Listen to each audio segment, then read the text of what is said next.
Hello दोस्तों, मेरा नाम है डॉक्टर अजिता सिंह। आप सभी का स्वागत है मेरे यूट्यूब चैनल मेडिकल क्लासेस में।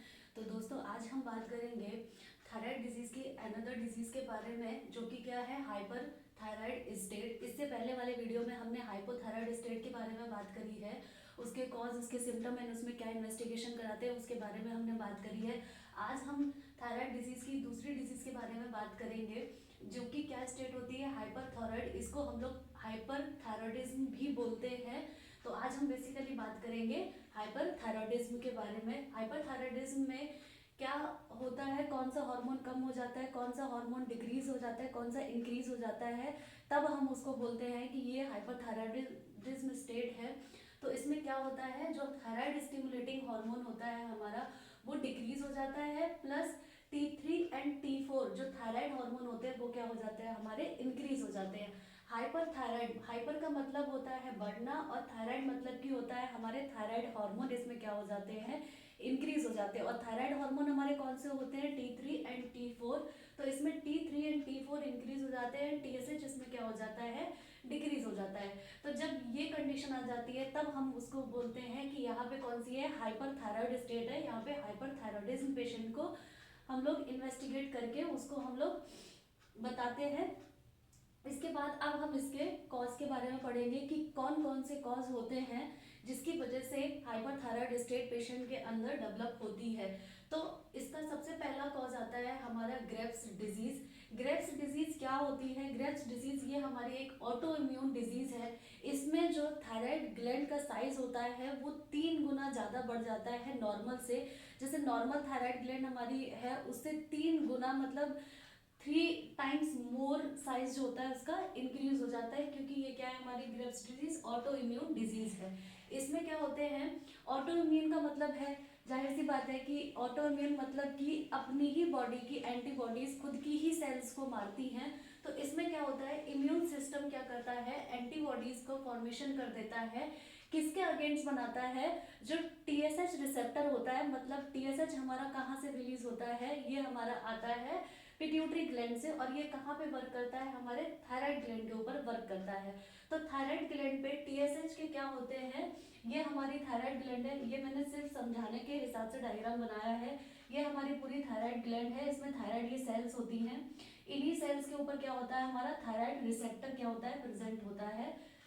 TSH रिसेप्टर प्रेजेंट होता है, जो कि क्या करता है, थायराइड स्टिमुलेटिंग हार्मोन आता है, और उसके बाद इन्हीं रिसेप्टर्स को आकर के अपना वर्क करवाता है सेल्स से। तो यहाँ पे हमारी थायराइड सेल्स के ऊपर क्या होता है, TSH रिसेप्टर प्रेजेंट होता है। तो जो एंटीबॉडीज होती है हमारा बॉडी का इम्यून सिस्टम होता है, वो एंटीबॉडीज फॉर्म करवा देता है, किसके अगेंस्ट, ये रिसेप्टर के अगेंस्ट, जो कि हमारे थायराइड ग्लैंड के ऊपर प्रेजेंट होते हैं। TSH रिसेप्टर, उनके अगेंस्ट हमारा इम्यून सिस्टम क्या कर देता है, एंटीबॉडीज फॉर्म करवा देता है। और उसके बाद ये एंटीबॉडीज क्या करती हैं, एक्शन लेती हैं किसके, TSH रिसेप्टर्स के अगेंस्ट। और उसके बाद ये TSH रिसेप्टर के अगेंस्ट जब एक्शन लेती हैं तो वहाँ पे क्या होता है, इंक्रीज हार्मोन प्रोडक्शन। तो ये हार्मोन जो T3 एंड T4 होता है उसका प्रोडक्शन क्या हो जाता है, इंक्रीज हो जाता है। अब ये कैसे इंक्रीज होता है, क्योंकि ये जो एंटीबॉडीज बनी होती हैं ये वर्क करती हैं as like TSH। Thyroid gland के अंदर जब TSH के अगेंस्ट ये एंटीबॉडीज बन जाती है, उसके बाद T3 एंड T4 हार्मोन का प्रोडक्शन इंक्रीज हो जाता है। ये क्यों हो जाता है, क्योंकि ये जो एंटीबॉडीज बनती हैं, जो इम्यून सिस्टम बनवाता है, ये एंटीबॉडीज वर्क करती हैं थायराइड ग्लैंड में एज अ TSH के एज लाइक ही वर्क करती है। इसी वजह से क्या होता है, हार्मोन प्रोडक्शन इंक्रीज हो जाता है। तो जब हार्मोन प्रोडक्शन इंक्रीज हो जाता है तो इसमें क्या होता है, इंक्रीज ग्लैंड साइज। उसके बाद ग्लैंड का साइज क्या हो जाता है, इंक्रीज हो जाता है। और उसके बाद क्या हो जाता है, उसमें हाईली मस्कुलर, मतलब ब्लड वेसल्स की जो सप्लाई होती है वो भी उसमें इंक्रीज हो जाती है, क्योंकि थायराइड ग्लैंड का साइज क्या हो जाता है, इंक्रीज हो जाता है। तो ये हमारे T लिम्फोसाइट्स होते हैं, ये हमारी B लिम्फोसाइट्स होती हैं। T लिम्फोसाइट B लिम्फोसाइट को कमांड देते हैं, उसके बाद B लिम्फोसाइट क्या करती है, TSH रिसेप्टर्स के अगेंस्ट एंटीबॉडीज बनाती है और उसके अगेंस्ट क्या करती हैं, एक्शन लेती हैं। इसके बाद एंटीबॉडी क्या करती हैं, थायराइड ग्लैंड सेल्स को क्या कर देती हैं, किल कर देती है, मतलब उसको मारने लगती हैं। तो because of antibodies increase amount, अब ये क्या कर देते हैं कि जो थायराइड सेल्स है, नॉर्मल सेल्स, उनको तो ये एंटीबॉडीज किल कर देंगी, लेकिन ये जो एंटीबॉडीज होती हैं वर्क कर रही होती है एज लाइक, मतलब टीएसएच के जैसा ही वर्क करती हैं। इस वजह से थायराइड ग्लैंड से हार्मोन क्या हो जाता है, इंक्रीज अमाउंट में रिलीज होता है।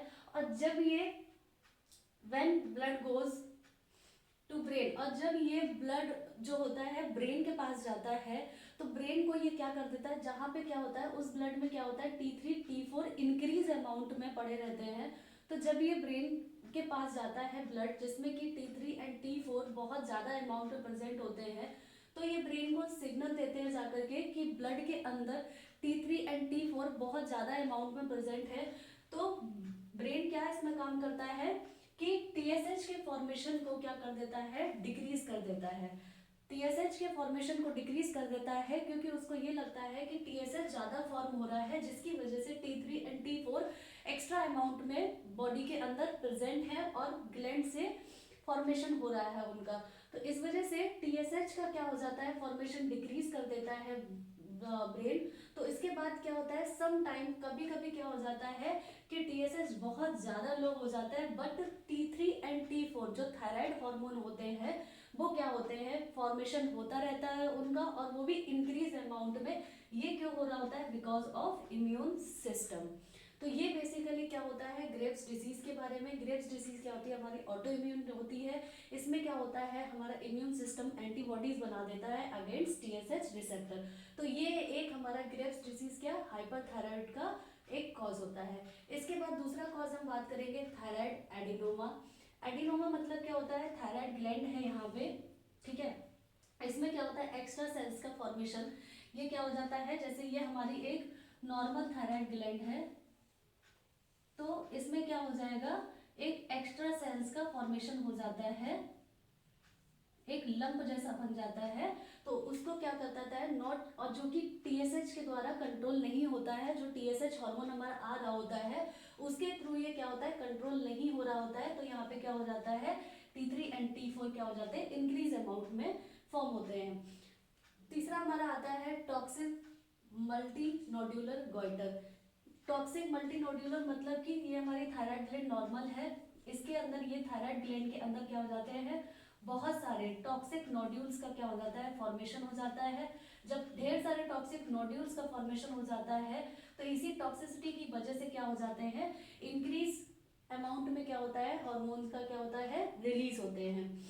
इसके बाद चौथा आता है कंज्यूमिंग एक्सेसिव आयोडीन। अगर कोई पेशेंट है, कोई भी इंसान है, अगर वो हाइपरथायराइड की स्टेट में है और उसके बाद अगर वो आयोडीन का मतलब सॉल्ट बहुत ज़्यादा ले रहा है, आयोडीन का इंटेक जो है वो बहुत ज़्यादा कर रहा है, तो ये क्या कर देगा, कॉज कर देगा प्रोड्यूस मोर हार्मोन, क्योंकि थायराइड ग्लैंड आयोडीन की प्रेजेंस में ही क्या रिलीज करती है, थायराइड हार्मोन का फॉर्मेशन करती है। तो इस वजह से अगर कोई हाइपरथायराइड का पेशेंट है और वो आयोडीन बहुत ज़्यादा ले रहा है, तो इसके बाद भी क्या होगा, T3 एंड T4 बॉडी के अंदर बहुत ज़्यादा बनेंगे। इसके बाद आता है हमारा पांचवा कॉज, थायराइड कैंसर। अगर किसी के थायराइड ग्लैंड में कोई भी कैंसर अगर डेवलप हो गया है, जिसकी वजह से थायराइड का नॉर्मल फंक्शन क्या होगा, डिस्टर्ब हो जाएगा, और वहाँ पे भी क्या होगा, मोर हार्मोन क्या होंगे, प्रोड्यूस होंगे। छठा आता है हमारा पोस्टपार्टम थायराइडाइटिस। पोस्टपार्टम थायराइडाइटिस के बारे में हमने हाइपोथायराइड में भी पढ़ा था, उसमें भी ये कॉज मिलता है। अब यहाँ पे क्या होता है, पोस्टपार्टम थायराइडाइटिस क्या होता है, पोस्टपार्टम वो स्टेट होती है आफ्टर डिलीवरी ऑफ बेबी। जो भी फीमेल की कंडीशन होती है उसको पोस्टपार्टम बोलते हैं। तो ये क्या होती है, ट्रांजिएंट स्टेट होती है, मतलब कि कुछ समय के लिए होती है, उसके बाद नॉर्मल हो जाता है आफ्टर डिलीवरी। जब डिलीवरी होने के बाद कभी कभी क्या होता है, सम टाइम, वैसे तो नॉर्मल हो जाता है, लेकिन some time overreact immune system, मतलब बॉडी का इम्यून सिस्टम जो होता है ओवर रिएक्ट कर देता है, सो अटैक कर देता है मदर की थायराइड ग्लैंड को। कभी कभी किसी किसी पेशेंट में ऐसा होता है, और ये ट्रांजिएंट स्टेट है, कुछ समय बाद ये ठीक हो जाती है। ये पोस्टमार्टम मतलब कि आफ्टर डिलीवरी ये स्टेट आती है किसी भी पेशेंट में कि इम्यून सिस्टम ओवर रिएक्ट कर देता है और अटैक कर देता है जो मदर की थायराइड ग्लैंड, पीजी मतलब थायराइड ग्लैंड को, इसको बोलते हैं पोस्टपार्टम थायराइड डाइटिस मतलब कि आइटिस मतलब इन्फ्लामेशन। तो इसकी वजह से क्या होता है, जब इम्यून सिस्टम अटैक कर देता है थायराइड ग्लैंड को, तो इसको बोलते हैं पोस्टपार्टम थायराइडाइटिस। तो इसमें क्या होता है, सडन हाइपर थायराइड स्टेट क्या हो जाती है, क्रिएट हो जाती है। जब इम्यून सिस्टम अटैक करता है मदर की थायराइड ग्लैंड को आफ्टर डिलीवरी, तो उस स्टेट को हम लोग बोलते हैं पोस्टपार्टम थायराइडाइटिस। और सडन क्या होती है, हाइपर थायराइड स्टेट क्या होती है, क्रिएट हो जाती है। और इसमें जब हम ब्लड टेस्ट कराते हैं तो उसमें हमें T4 का लेवल क्या होता है, बढ़ा हुआ मिलता है आफ्टर डिलीवरी। तो ये कंडीशन क्या होती है, स्टे रहती है फीमेल के अंदर only 3 month after delivery, only 3 month तक क्या होती है, ये कंडीशन स्टे रहती है। फिर इसके बाद देन क्या होता है, बिकॉज इम्यून सिस्टम इसमें क्या करता है, एंटीबॉडीज फॉर्म करता है। एंटीबॉडीज क्या करती है, खुद की ही नॉर्मल सेल्स को क्या कर रही होती है, किल कर रही होती है। तो जब इम्यून सिस्टम किल करती है थायराइड ग्लैंड की सेल्स को, तो वहाँ पे क्या होता है, सेल्स का नंबर क्या होता है, डिक्रीज हो जाता है। तो उसके बाद क्या हो जाती है, डिक्रीज होने के बाद क्या होती है, हाइपोथायराइड स्टेट क्या होती है, पेशेंट के अंदर क्रिएट हो जाती है। आफ्टर डिलीवरी पहले हाइपरथायराइड स्टेट क्रिएट होती है सडन। इसके बाद जब इम्यून सिस्टम थायराइड ग्लैंड की सेल्स को किल कर देता है और सेल्स का नंबर डिक्रीज हो जाता है, तो वहीं पे हाइपोथायराइड स्टेट क्या हो जाती है, क्रिएट हो जाती है। तो ये बेसिकली क्या है, हाइपरथायराइड स्टेट के कॉज है। इसको आप लोग नोट कर सकते हैं।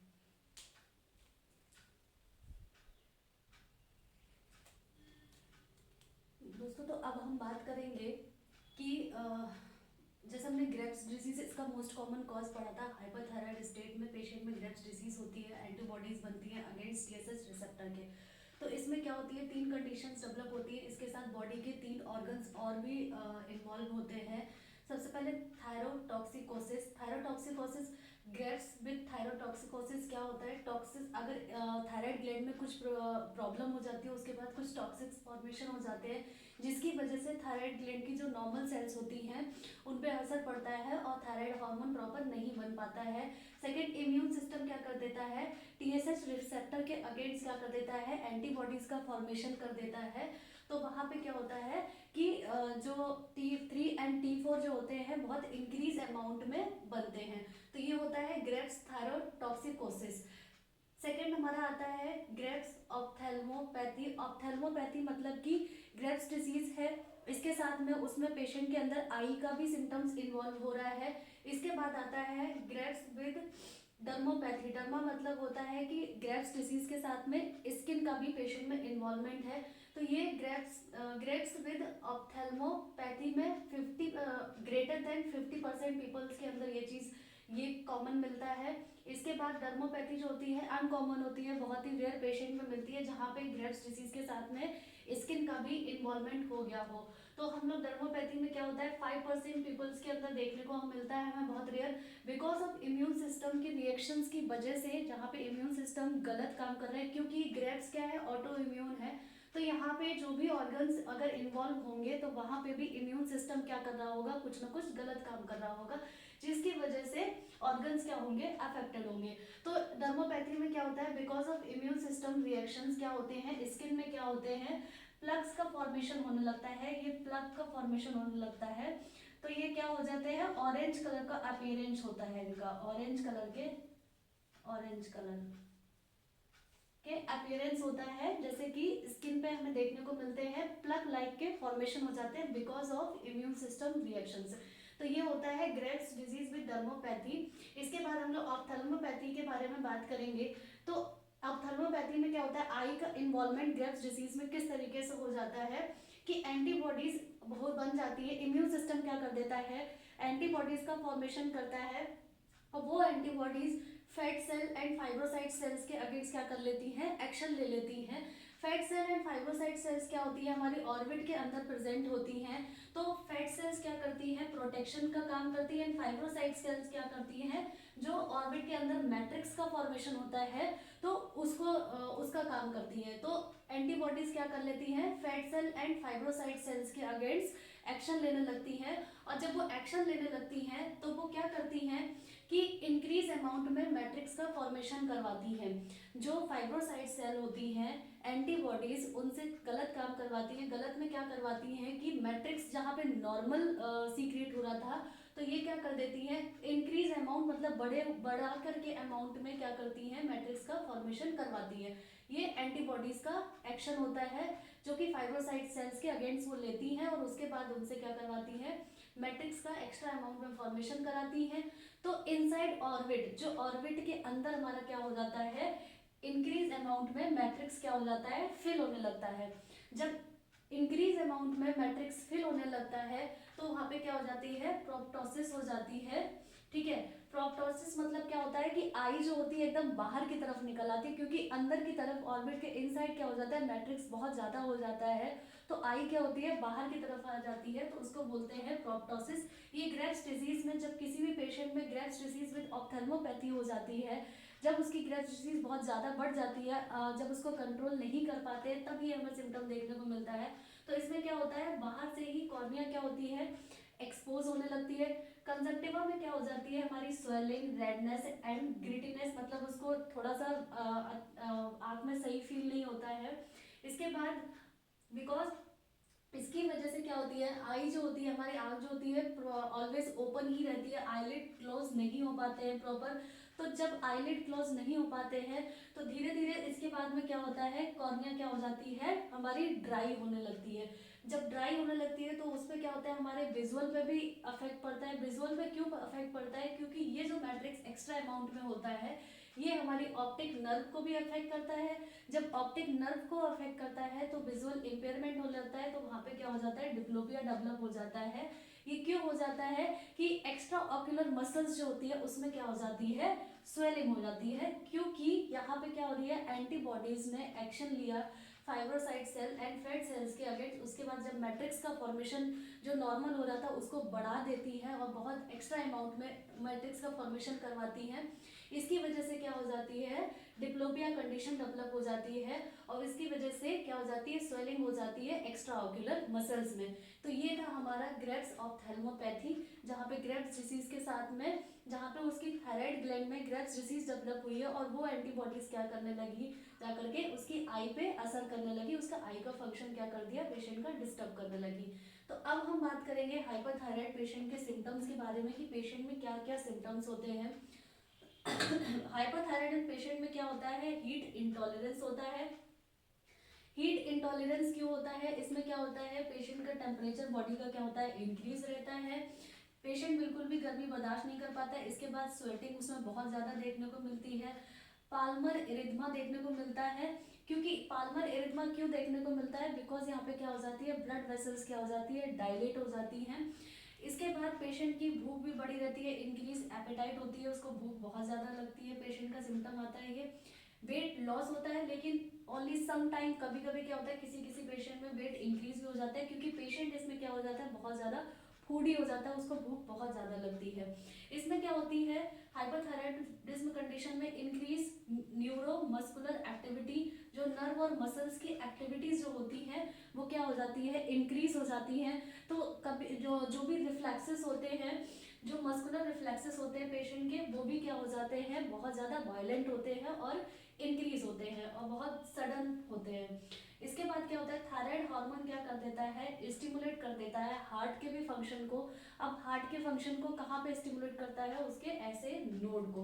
तो जब ऐसे नोड को स्टिमुलेट करता है तो वहाँ पे क्या होता है, हार्ट का फोर्स ऑफ कॉन्ट्रेक्शन क्या हो जाता है, इंक्रीज हो जाता है, हार्ट रेट इंक्रीज हो जाती है सॉरी, एंड बीपी भी क्या हो जाता है, इंक्रीज हो जाता है, पल्स रेट भी इंक्रीज हो जाती है, क्योंकि थायराइड हार्मोन बॉडी के हर एक पार्ट पे असर करता है, हर एक पार्ट में उसका काम होता है। तो जब ये हार्ट के ऐसे नोड को अफेक्ट करता है, उसके फंक्शन को स्टिमुलेट कर देता है, तो पेशेंट के अंदर force of contraction, heart rate, BP and pulse rate बढ़े रहते हैं। थायराइड फंक्शन जब ब्रेन की एक्टिविटी को असर करता है तो पेशेंट में क्या होता है, स्लीपलेसनेस होती है, पेशेंट में हमें ट्रिमर्स देखने को मिलते हैं, पैल्पिटेशन देखने को मिलता है, क्योंकि थायराइड हार्मोन इंक्रीज अमाउंट में है। पेशेंट में डायरिया देखने को मिलता है, क्योंकि पेशेंट जो भी खाता है सॉरी, पेशेंट जो भी खाता है उसका अच्छी तरीके से फूड एब्जॉर्ब नहीं हो पाता है, क्योंकि मसल्स की एक्टिविटी क्या होती है, इंक्रीज होती है। इसकी वजह से क्या हो जाता है, अनएब्जॉर्ब फूड जो कि पूरी तरीके से डाइजेस्ट नहीं हो पाता है, अनडाइजेस्टेड फूड क्या हो जाता है, स्टूल से बाहर निकल जाता है, रेक्टम में क्या हो जाता है हमारा, एक्यूमुलेट हो जाता है, तो पेशेंट में हमें डायरिया देखने को मिलता है। तो ये basically hyperthyroid state and hyperthyroidism patient के अंदर सिम्टम और उसके कॉज थे। इसके बाद हम लोग इन्वेस्टिगेशन में क्या कराते हैं, थायराइड प्रोफाइल कराते हैं, TSH, T3 एंड T4। इसके बाद फ्री हार्मोन टेस्ट कराते हैं। तो इससे हम लोग हाइपरथायराइडिज्म स्टेट को क्या करते हैं, डायग्नोज करते हैं। तो इस आप लोग नोट कर सकते हैं, आपके यूजी पीजी के एग्जाम में आपके लिए काफ़ी यूजफुल हो सकता है एंड इनफैक्ट आपकी नॉलेज के लिए भी यूजफुल हो सकता है। कभी भी किसी भी पेशेंट के सिम्टम्स को अगर जान करके उसकी डिजीज को डायग्नोज करना हो तो उसके लिए भी आपके लिए यूजफुल हो सकता है। तो थैंक यू।